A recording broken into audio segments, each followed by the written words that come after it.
नमस्कार मित्रों, आज हम आपके लिए खाटू श्याम जी से जुड़ी एक और सच्ची घटना लेकर आए हैं। कनिका ग्रेटर नोएडा में एक मल्टीनेशनल कंपनी में जॉब करती थी। उसके माता पिता मथुरा में रहते थे। कनिका अपने ऑफिस के पास ही एक फ्लैट में रहती थी। कनिका के पिता खाटू श्याम जी को बहुत मानते थे और उन्हें जब भी समय मिलता था परिवार के साथ खाटू श्याम जी के दर्शन करने जाया करते थे। कनिका सुबह शाम दोनों समय खाटू श्याम जी की पूजा करती थी। कनिका क्योंकि अकेली रहती थी इसलिए उसके माता पिता खाटू श्याम जी से प्रार्थना करते रहते थे, हे बाबा हमारी बेटी की रक्षा करना। कनिका को जॉब करते काफ़ी समय हो गया था। उसे जब भी छुट्टी मिलती वह अपने माता पिता से मिलने चली जाती थी।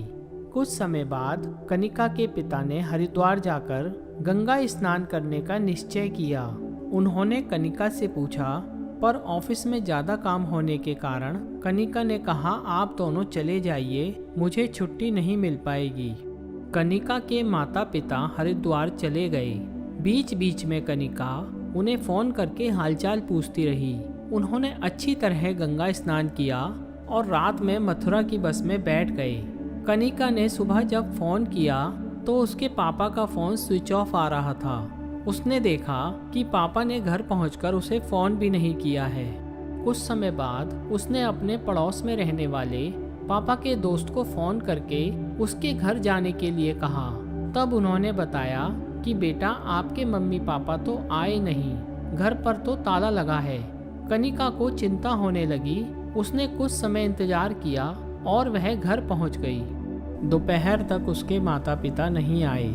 शाम को वह पुलिस स्टेशन गई और अपने माता पिता की फ़ोटो दिखाकर उन्हें सारी बात बताई। तब इंस्पेक्टर ने बताया कि हरिद्वार से आने वाली एक बस का एक्सीडेंट हो गया है। आप रुड़की के अस्पताल चली जाइए, वहीं यह एक्सीडेंट हुआ है। कनिका वहीं रोने लगी। तब उसके अंकल कनिका को समझाने लगे। उन्होंने कहा, रात बहुत हो चुकी है, सुबह 5 बजे हम चलेंगे। कनिका रोते हुए घर आ गई। घर में काफ़ी लोग इकट्ठा हो गए थे। उसने किसी से बात नहीं की। वह खाटू श्याम जी के सामने जाकर बैठ गई और बाबा का ध्यान करके कहने लगी, मेरे माता पिता की रक्षा करो बाबा, उनके अलावा मेरा कोई नहीं है, मुझे अनाथ ना होने देना बाबा। इसी तरह वह प्रार्थना करते करते वहीं सो गई। सुबह वह जल्दी उठ गई और अंकल के साथ रुड़की चली गई। वहाँ सभी अस्पताल, पुलिस स्टेशन, सब जगह ढूंढा पर उसके माता पिता का कहीं पता नहीं चला। फिर वे लोग उस जगह पहुँचे जहाँ एक्सीडेंट हुआ था, पर वहाँ भी कोई नहीं था। कनिका का दिल बैठा जा रहा था। वह मन ही मन खाटू श्याम जी का नाम लेने लगी। उसने दोबारा पुलिस स्टेशन जाकर सभी घायलों की और यहाँ तक कि मरने वालों की भी लिस्ट चेक की, पर उसके माता पिता का कहीं पता नहीं चला। कनिका को लगा सब खत्म हो गया। वह हार कर घर वापस आ गई। मथुरा से भी वह बार बार पुलिस स्टेशन फ़ोन करती, पर उसके माता पिता का कोई सुराग नहीं मिल पा रहा था। वह सारा दिन खाटू श्याम जी के सामने दीपक जलाकर बैठी रहती।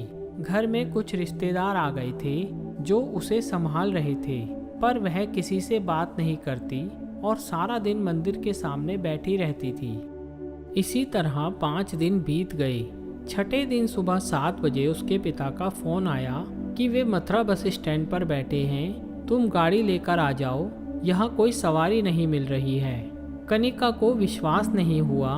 तब उसके पिताजी ने बताया, हम दोनों ठीक हैं। कनिका अपने अंकल के साथ बस स्टैंड पहुँची। वहाँ उसके माता पिता बैठे थे। कनिका उन्हें घर ले आई। तब उसके माता पिता ने बताया कि उन्हें भी चोट लगी थी और वे बेहोश हो गए थे। जब उनकी आंख खुली तो वे एक फ्लैट में थे। एक भले से व्यक्ति उनकी सेवा करते रहे। जब हम थोड़ा ठीक हुए तो हमने देखा उस फ्लैट में हमेशा इत्र की खुशबू रहती थी।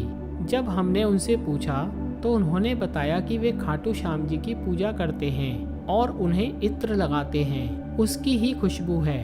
हमने उन्हें दिन में कई बार खाटू श्याम जी के मंदिर के सामने पूजा करते देखा था। हमने तुम्हें फ़ोन करने की कोशिश की पर हमारा फ़ोन काम नहीं कर रहा था।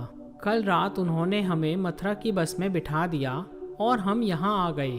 कनिका बहुत खुश थी। उसके माता पिता के घर आते ही बधाई देने वाले और हालचाल पूछने वालों की भीड़ लग गई। इस तरह कई दिन निकल गए। जब कुछ फुर्सत मिली तो कनिका ने कहा, पापा, हमें उन अंकल से मिलना चाहिए। मैं उनका शुक्रिया करना चाहती हूँ। आप कल सुबह मेरे साथ चलेंगे। अगले दिन कनिका अपने माता पिता के साथ रुड़की में उसी फ्लैट के पास पहुँच गई। वहाँ जब ऊपर जाने लगे तो गार्ड ने रोका।